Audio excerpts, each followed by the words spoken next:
기도하시겠습니다. 영화로우신 하나님 아버지, 저희들 주일 예배로 모였사오니 저희들의 예배를 기쁘게 받아 주시옵소서. 또 예배하는 저희들에게 하나님의 말씀을 들려주셔서 그 말씀으로 힘을 얻고 그 힘으로 죄악된 세상을 싸워 승리하는 역사가 있게 하시옵소서. 말씀을 심부름하는 종을 사랑해 주시고 있는 그대로 잘 증거해서 주님 나라 세워가는 데 꼭 필요한 역사만 있게 하여 주시옵소서. 예수님 귀하신 이름으로 기도 올리옵나이다. 아멘. 주일 예배로 모인 성도 여러분들에게 들려드릴 하나님의 말씀은 고린도전서 15장의 말씀입니다. 그 중에서도 특별히 55절의 말씀과 58절의 말씀까지 근거해서 하나님의 인정, 그런 제목으로 말씀을 전해드리도록 하겠습니다. 자, 잘 아시는 대로 고린도전서 15장은 부활장입니다. 사도 바울이 고린도 교회를 향해서 주님의 부활을 자세하게 설명을 하는 겁니다. 이렇게 주님이 부활하심으로 인해서 우리의 구원이 완성됐다. 우리의 구원이 하나님 나라로 연결됐다. 하나님 나라와 연결됐다. 즉 예수께서 말씀하신 대로 길이요 진리요 생명이라고 말씀하신 대로 하늘나라로 가는 길이 열리고 구원이 완성돼서 소망을 가지고 주님 나라를 향해 전진해 간다. 그런 내용입니다. 지금 이 내용이. 자, 이렇게 하나님께서 구원받은 백성들, 만세전에 선택된 백성들에게 영생을 보장하시고 영생이 보장된 성도들에게 모든 삶을 살피시다가 그 중에 특별히 하나님께서 원하시는 기뻐하시는 바가 되면 그것을 인정하신다. 그런 내용입니다. 자, 우리 하나님이 성경 속에 나타나고 있는 모든 사건들을 보면 특별히 다 하나님께서 인정하시지만 그러나 그 중에도 특별히 인정되는 사건들이 몇몇 사건들이 나타나지요. 아브라함이 독자 이삭을 모리아산의 제단에 올려 바치라고 명령할 때에 하나님이 그 독자 이삭을 하나님의 명령대로 번제로 바쳐 올리려고 합니다.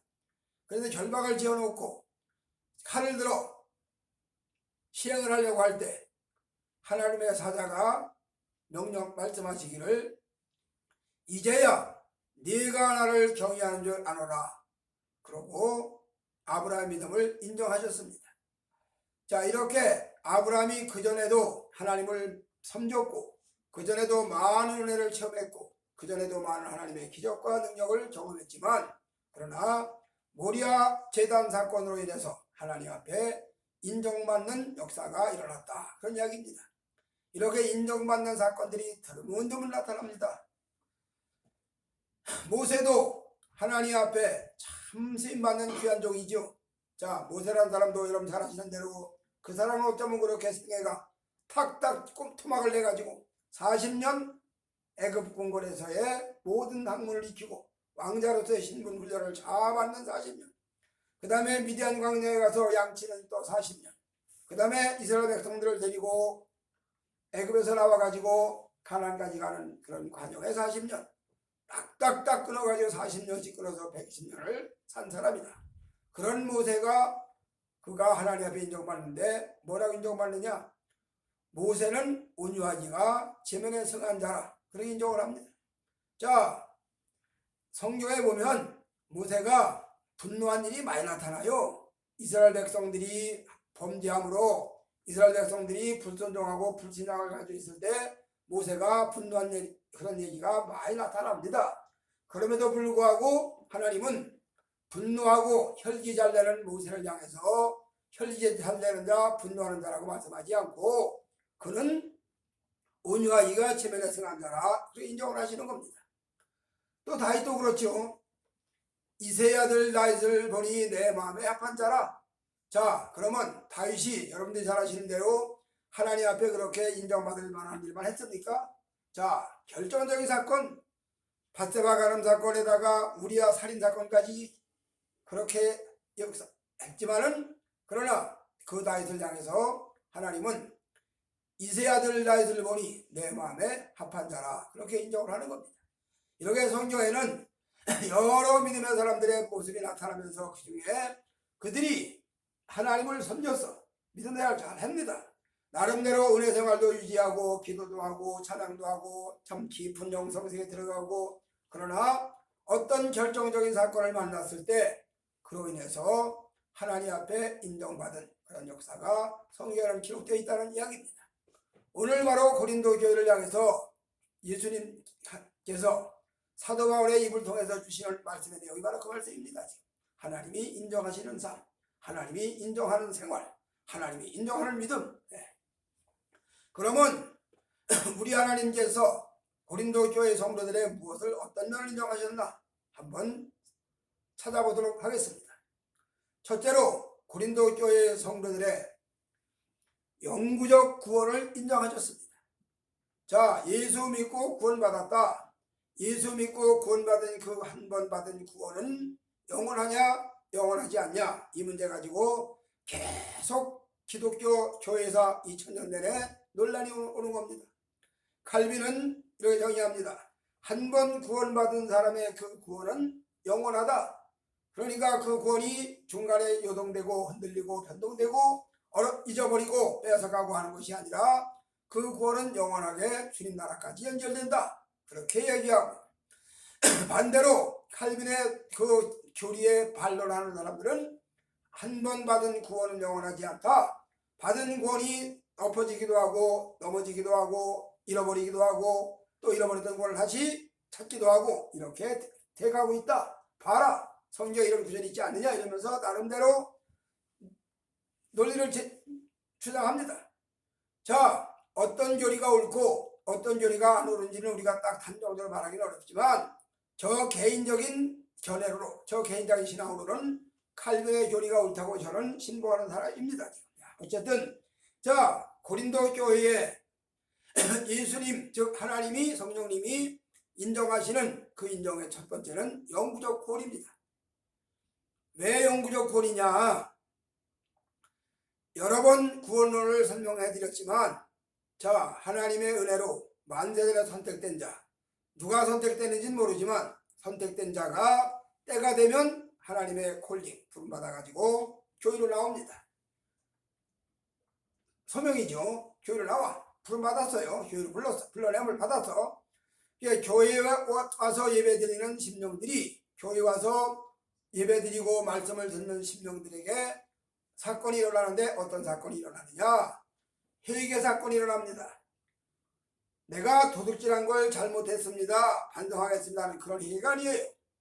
내가 간음죄를 저지른 이것이 잘못했습니다 하고 그것을 잘못했다고 시인하는 그런 회개가 아닙니다. 그런 것도 회개는 회개지요. 일종의 회개에 포함되지.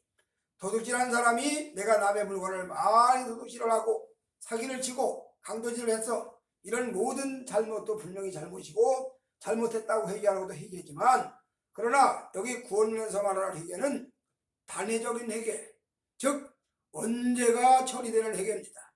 하나님과 관계가 끊어졌는데 하나님과 끊어졌던 관계가 이어지는 회개다, 그런 얘기입니다. 이렇게 회개가 일어남과 동시에 회개가 일어나다 보니까 거기에 어떤 현상이 오느냐? 중생, 거듭나는 사건이 따라옵니다. 거듭나는 사건과 믿음은 동시에 일어납니다. 믿음과 중생이 같이 동시에 일어나고, 이렇게 믿음과 중생이 동시에 일어나다 본 사람을 하나님께서는 의롭다고 인정하시는 거지요. 칭의. 그리고 의롭다고 인정하는 그 사람들을 하나님의 자녀로 삼는, 양자 삼는 사건이 일어난다, 이런 얘기입니다. 이렇게 그래서 회개와 믿음과 중생, 회개, 중생, 믿음은 동시에 발생되는 사건이고 단회적인 사건이다, 이런 얘기입니다. 그러기 위해서 영혼의 새 생명이 일어났어. 죽었던 영혼이 하나님의 말씀과 물과 성령의 능력으로 중생 거듭났어. 그럼 거듭난 이 영혼은 죄가 없어. 그 영혼 속에는 죄가 없다, 이 말입니다. 그리고 그 죄가 없는 영혼을 하나님이 견고하게 붙잡고 보호하시고 그렇게 주님 나라까지 인도한다, 이 말입니다. 이게 영원한 구원입니다. 그런데 문제는 영혼은 거듭나서 죄가 없지만 속사람 영혼이 거듭나서 새 생명을 얻었지만 그 영혼을 쓰고 둘러싸고 있는 이 육신은 옛사람이야. 육이야, 육. 옛사람 성품이 남아있어.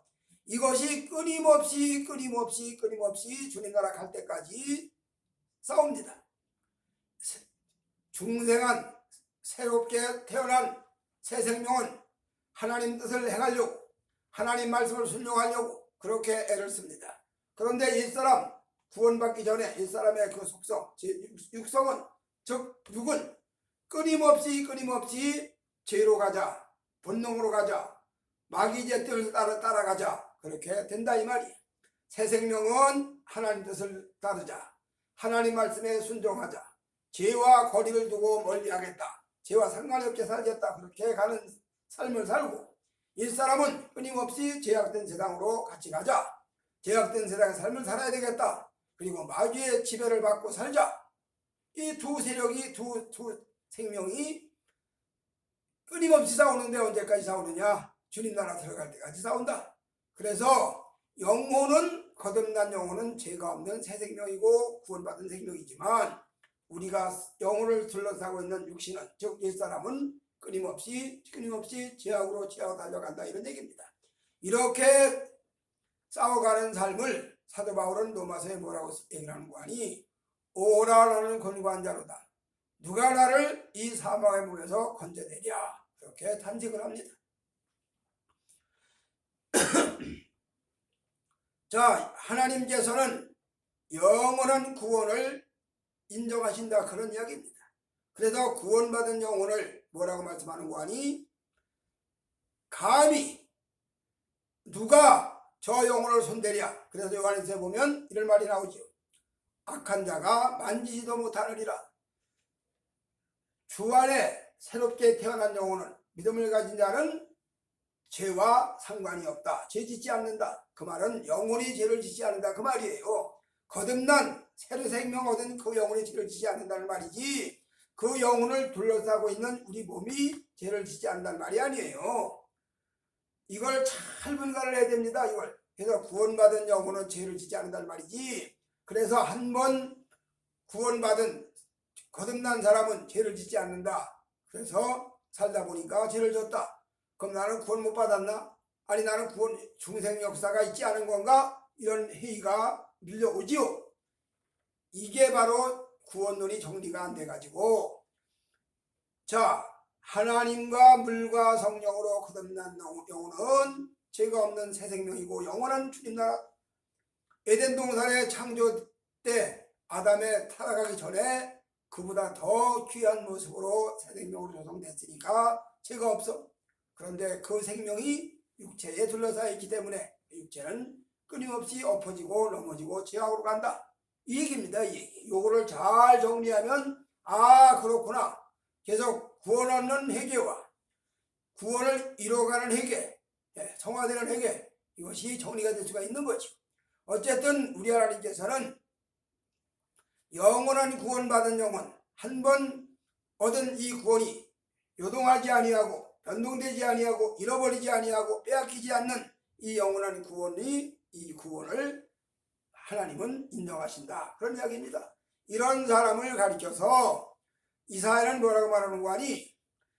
물 가운데 갈지라도 물이 그를 엄물하지 못하고, 불 가운데 갈지라도 불이 그를 사르지 못하고, 그렇게 얘기하는 겁니다. 그렇게 얘기하는 거예요. 오늘 우리 하나님께서 영원한 영구적인 구원, 영원한 이 구원을 하나님이 인정하셨다, 그런 얘기입니다. 그러니까 선택된 자, 만세전에 선택된 자는 때가 되면 주님 나라로, 즉 교회로 부름을 받아가지고 하늘의 생명의 말씀에 은혜서, 말씀과 성령의 능력에 의해서 거듭난 새 생명 역사가 일어나면, 그 새 생명 일어나는 그 사건이, 새 생명 얻은 그 사건이 영원한 주님 나라가 연결된다. 어떤 사건으로, 어떤 환경으로, 어떤 상황으로 바꿔지는 게 아니다. 변동이 없다, 그런 이야기입니다. 견고하게 붙잡아, 성도의 견인 붙잡아, 붙잡아 가요. 이렇게 하나님 앞에 영구적인 구원이 주님 앞에 인정되는 역사가 있다, 인정된다, 그런 이야기죠. 그 다음에 두 번째로 무엇을 하나님이 인정하시나? 신앙 고백입니다. 믿음의 고백. 신앙의 고백이라고 하는 것도 인간적인 차원에서는 불가능한 이야기입니다. 베드로라고 하는 사람이 예수님의 수제자 12제자 중에 가장 머리가 되는 수제자 베드로가 가이사랴 빌립보 지방을 지나가면서 예수님이 묻습니다. 사람들이 나를 누구라고 하느냐? 그러니까 제자들이 답변합니다. 사람들이 선생님을 향해서 엘리야라고도 하고 선지자 중에 하나라고도 하고 뭐 등등 여러 가지로 얘기합니다. 그래? 그러면 너희들은 나를 누구라고 생각하느냐? 그러니까 이때 또 역시나 성질 급한 베드로가 답변하기를 주는 그리스도시요 살아계신 하나님의 아들이로소이다 하고 고백을 하니까 주님이 그 고백이 너무너무 100% 정답이야. 너무너무 기쁘신 나머지 그에게 보너스를 내려주시는데 바요나 시모나 내가 복이 있도다. 이를 알리한 이는 혈기 아니고 내 아버지 하늘에 계신 성령님이시다. 이렇게 말씀하면서 네가 땅에서 매면 하늘에서도 매고 네가 땅에서 풀면 하늘에서도 풀고 천국 열쇠를 내게 주노니 네가 열면 닫을 자가 없고 닫으면 열 자가 없다. 그렇게 말씀을 합니다. 놀라운 축복을 받는 거죠. 이렇게 신앙 고백을 바로 함으로 인해서 그 신앙 고백이 주님 앞에 인정됐다. 그런 이야기입니다. 이렇게 신앙 고백 잘함으로 주님 앞에 인정받은 사람들 사례가 성경에 많이 나타나지요. 예를 들어서 아비가일 같은 여성도 그가 하나님 앞에 명철한 여인으로 인정을 받습니다. 그러면 명철한 여인으로 인정받는 그 신앙 고백의 내용이 어떤 내용이에요? 다윗과 나발 사건에 일어난 사건. 나발에게 가서 요새 말로 말하면 좀 물건을 좀 군수품을 좀 후원해달라. 그렇게 보냈더니 내가 다윗이 누구간데 그 자가 나와 뭔 상관이 있는데 내가 그런 자한테다가 내가 왜 비싼 이 귀한 것을 주겠니? 근자에 주인을 떠나서 유리하는 자가 많이 있도다. 주인을 떠나서 도망 나와가지고 유리하는 자들이 많다 그 말이지. 바로 다윗도 그런 자가 아니냐. 그런 자한테다가 내가 왜 이런 내 비싼 양고기를 주며 내가 왜 이 비싼 양의 젖을 주겠느냐 그런 얘기야. 그러니까 종자가 돌아와서 다윗에게 여차여차 너희다 하니까 다윗이 분노해가지고 자 내일 아침까지 갈 것도 없다. 내일 아침 해 뜨기 전까지 나발을 정리해보내야 되겠다. 종자 400명에게 칼을 차고 따라와라. 그 말은 군사 400명을 칼을 차고 나발의 목장을 치러 간다는 얘기는 그 나발의 목장에 적어도 400명 이상이라는 숫자가 일을 하고 있다는 얘기가 되지 않겠어요? 그때에 이 소식을 들은 아비가일이 급히 먹을 것을 다 준비해가지고 쓸 것을 준비해가지고 가다가 산천 유벽한 곳에서 딱 만났어. 다윗은 나발을 치러 지금 내려오고 아비가일은 그를 맞으러 가고 거기서 아비가일 고백을 하죠. 내 주여 하면서 내 주의 생명은 여호와의 생명사계 속에 보호를 받게 하시고 나발의 영혼은 물맷돌 나라같이 던져져 버리기를 원하나이다. 인간 세상 상식으로 말하면 자기 남편의 영혼은 물맷돌같이 날아가서 던져져 물당하고 다윗의 영혼은 하나님의 생명사계 속에 보호받기 원한다. 이게 말이 됩니까? 그러나 아비가일은 하나님의 구속사를 알았단 말이지요. 아비가일은 하나님의 구원사를 알았어. 그래서 하나님의 손에 다윗이 붙들리고 하나님의 역사에 의해서 그가 다윗 왕조의 왕이 되고 그를 통해서 먼 훗날 구원의 역사가 이루어진다는 것을 알았단 말입니다. 그렇기 때문에 내 주의 생명은 여호와의 생명사회 속에 보호를 받고 나발의 생명은 물맷돌 던져지듯이 나가 던져지기를 원하나이다. 그렇게 고백을 한다 이 말이다. 이 고백을 귀히 여겨가지고 성경은 아비가일을 명철한 여인이다, 총명한 여인이다 하고 인정을 합니다. 오늘 이렇게 성경에 하나님의 마음에 합당해서 하나님의 마음에 인정돼 가지고 기쁘게 해드리는 사건이 여러 군데 나타나죠. 또 창세기 나오는 유다의 며느리 다말도 같은 얘기입니다. 다말이가 계대 상속, 계대 이어지는 생계, 계승, 하나님의 자녀를, 하나님이 약속한 자녀를 낳아서 이어갈 수 있는, 이어가야 되는 그 책임의식을 가진 여자, 이 여자가 이걸 알고 그가 행한 일, 그래서 유다가 며느리 다말을 향해서 그는 나보다 옳도다 그러고 다시는 가까이 아니했다 그런 말이 나와요. 그래서 그 다말의 몸을 태워 나온 베레스와 세라, 그 사건을 성경은 기록을 합니다. 거기서 유다가 며느리 다말을 향해서 뭐라고 말하는 거 아니? 그는 나보다 옳도다. 즉 하나님 앞에 인정받았다 그런 이야기입니다. 이렇게 성경에는 하나님 앞에 인정받는 사건들이 여러 번 나타납니다. 많이 나타나죠. 즉 신앙 고백, 믿음 고백 한마디 잘함으로 인해서, 신앙 고백 잘함으로 인해서 하나님 앞에 인정받는다. 구원받는 역사도 마찬가지죠. 요한복음에 영접하는 자 곧 그 이름을 믿는 자들에게는 하나님의 자녀가 되는 권세를 주었으니 사람이 마음으로 믿어 입으로 의에 이르고 입으로 신하여 구원에 이르느니라. 즉 신앙 고백을 통해서 하나님의 인정을 받는다, 하나님의 축복을 받는다 그런 이야기죠. 이렇게 성경에 많은 믿음의 사람들이 하나님 앞에 신앙 고백 잘함으로, 신앙 고백 믿음 고백 잘함으로 승인받은 사건들 많이 나타나죠. 이런 예를 들어보자면 한두 끝도 없지. 밤새도록 해도 못 다하지. 오늘 우리 하나님께서 이렇게 신앙 고백을 인정하십니다. 그 다음 마지막 세 번째로 뭘 인정하느냐? 삶의 열매입니다. 갈라디아 성경은 성령의 9가지 열매를 설명합니다. 성령 받은 사람은, 하나님 앞에 은혜 받은 사람은, 새 생명 받은 사람은 이런 열매를 맺힌다 그러면서 성령의 9가지 열매를 기록을 하는데, 자, 인내의 열매도 있고 절제의 열매도 있고 온유의 열매도 있고 다 나타납니다. 하나님 믿고 믿음 잘하는 사람이 삶을 사는 동안에 어떤 순간, 어떤 결정적인 순간마다 참지 못하는 경우, 분노할 수밖에 없는 경우, 혈진할 수밖에 없는 이런 사례를 만난다 이 말이죠. 이렇게 만났을 때 하나님의 성령의 감동을 받아 하나님의 말씀을 인정을 하고 순간적으로 내가 이러면 안 되지, 내가 이렇게 하면 주님의 뜻을 거스르는 거지, 내가 이렇게 여기에 말려들면 하나님 나라에 크나큰 오점을 남기는 거지, 그렇게 하면서 절제한단 말이에요.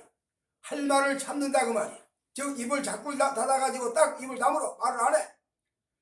절제하고 말하다 안 하다 보니까 분노도 자연적으로 속에서는 끓고 있을 망정 밖으로 표출이 안 되지.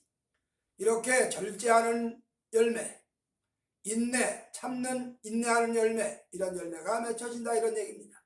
이런 열매를 많이 맺는 경우를 요한복음에 이렇게 말합니다. 그가 내 안에 있고 너희가 내 안에 있고 내가 너 안에 있으면 원하는 대로 이루리라 그런 말씀을 주님이 하셔요. 그러고 포도나무 비유를 말씀하시면서 포도나무 가지가 포도나무에 연결되어 있으면 가지가 열매를 맺나니, 즉 포도나무 되시는 주님 앞에 우리가 가지로 연결되어 있으면 자동적으로 포도 열매를 맺는다. 그러니까 열매가 많이 맺히게 된다 그 얘기입니다. 오늘 예수 믿고 믿음의 길을 가는 성도들이 믿음의 생활하는 동안에 바른 믿음이 바른 믿음이 있고 잘못된 믿음이 있어요. 잘못된 믿음으로 가면 그걸 우리는 이단이라고 얘기를 하죠. 자, 바른 믿음, 바른 신학, 교리가 딱 똑바라야, 교리가 분명해야, 신학이 똑바라야 거기서 바른 믿음이 나와. 바른 신학, 바른 믿음, 그 다음 바른 생활, 이것이 성경이 말씀하고 있는, 하나님이 말씀하시는 성도들의 삶의 모델이야 이게. 이렇게 예수 믿고 믿음이 바르면, 신학이 똑바르면 바른 믿음이 나오고, 믿음이 바르면 거기서 생활도 바르게 나와. 그래서 사람들이 흔히 말하는 윤리나 도덕이 목적은 아니지만 윤리나 도덕이 삶의 구원의 빈거는 아니지만 믿음으로 구원받고 주님의 피를 믿는 믿음으로 구원받고 하지만 예수 믿고 믿음의 길을 가는 성도에게는 삶 속에 윤리나 도덕적인 열매가 맺혀간다 그런 얘기입니다. 윤리적인 사람이 되고 도덕적인 사람이 된다는 게 아니라 믿음의 삶을 살아간다 이런 얘기죠. 이거를 표현을 하다 보니까 도덕적인 삶이다, 윤리적인 삶이다 이렇게 표현을 하는 거지. 자, 이렇게 삶의 열매가 맺혀. 그래서 성질 10번 낼 거 예수 믿고 은혜 받다 보니까 한 9번으로 줄고, 그 다음에 또 참다 보니까 8번으로 줄고 7번으로 줄고 점점 줄어서 마지막에는 성질을 1번밖에 안 내고, 그나마 더 잡으면 마지막엔 성질을 안 내. 어떤 말을 들어도 참고 넘어가. 이런 분노도 마찬가지고 혈기도 마찬가지고 다 참고 인내하고 절제하고 참고 인내하고 절제하고 또 참고 인내하고 절제하고 가다 보면 드디어 아름다운 열매가 맺혀진다. 삶 속에 하나님 나라가 이루어지는 모습이 보여진다. 성도다운, 과연 예수 믿는 사람답게, 집사답게, 장로답게, 권사답게, 목사답게 그런 믿음의 삶이 이루어진다. 그런 이야기야. 이것이 하루아침에 이루어지는 건 아니고 긴 세월, 오랜 기간이 필요해. 특별히 마음에 가시 같은 상처가 많은 사람, 특별히 마음에 바위 같은 교만이 많은 사람들도 이거 더 길고 오래 걸려. 엄청난 바위 같은 교만을 깨트려 버리려다 보니까 그 깨트려내는 시간도 필요하고 거기에 들어가는 정력도 필요하고, 거대한 가시나무를 잘라내고 뽑아내려다 보니까 역시 시간이 많이 필요하고 정력이 많이 필요하고 노력이 많이 필요하고, 즉 옥토에서 꽃밭을 가꾸는 사람보다는 이런 사람들은 더 많은 힘이 요구된다 그런 이야기입니다. 이걸 우리는 믿음의 선한 싸움이라고 그래요. 믿음의 선한 싸움을 싸워간다. 이렇게 믿음의 선한 싸움을 싸워가면서 점진적으로 열매 맺는 삶을 살아가는데, 점진적으로 이렇게 열매 맺어 가다가 주님 나라 들어갈 때 완전히 구원이 성화가 이루어져서, 즉 영화가 이루어져서 온전한 구원으로 마무리된다 그런 이야기입니다. 오늘 아무쪼록 고린도전서 15장에 사도 바울이 말씀한 이 부활의 설명을 하면서 부활은 구원의 완성이다, 주님께서 부활하심으로 우리 구원이 완성된 것을 입증한다 이런 얘기입니다. 이렇게 해서 이 부활을 통해 가지고, 그리고 이 부활을 감격을 가지고 이 부활의 믿음을 가지고 주님 나라를 바라보고 주님 나라를 소망하고, 그러면서 날마다 예수 안 믿는 믿음의 삶을, 예수 믿는 믿음의 열매를 맺혀간다 그런 이야기입니다. 아무쪼록 성도 여러분, 부활하신 주님을 따라서 부활하신 주님을 따라가면서 부활의 첫 열매가 되시는 주님 앞에 연결되어 가지고 우리는 그의 지체가 되어 가지고 그의 가지가 되어 가지고 아무쪼록 하나님 앞에 영생 보장받는, 한 번 받은 구원의 역사가 변동이 없는 인정받는 구원으로 가는 삶, 이걸 우리는 받은 사람들입니다. 또 바른 신앙 고백을 함으로, 믿음의 바른 신앙 고백을 함으로 주님께서 기뻐하시고 주님께서 받으실 만한 신앙 고백이 나는 삶, 이걸 말라기 성경에서는 뭐라고 말하는 거 아니? 그날에 피차에 서로 말하매 여호와께서 그 소리를 들으시고 하늘나라의 앞에, 하나님 앞에 있는 기념책에 기록하게 하셨느니라 그런 이야기가 말라기에 나와요. 아무쪼록 우리 모두의 삶이, 신앙 고백이 하나님 앞에 인정되고 승인되는 역사가, 또 마지막 결론적으로 우리의 삶 속에 성령의 9가지 열매가 무성하게 맺혀서 이 열매가 주렁주렁 맺히는 그런 삶으로 인정되셔서 주님 앞에 날마다 빛나는, 하늘의 별같이 빛나는 삶, 소금내는 사명, 빛되는 사명 잘 감당하시는 우리 성도 여러분들 다 되어지시고 제가 되어지기를 주님의 이름으로 축복해 드립니다. 아멘. 하나님 아버지 감사합니다. 거룩한 주의 날 예배드리게 하시니 감사하고 부활의 말 주님께서 고린도 교회를 향해서 말씀했던 이 부활의 놀라운 축복이 우리 속에 이루어질 수 있도록 역사하여 주시옵소서. 예수님 귀하신 이름으로 기도 올리옵나이다. 아멘.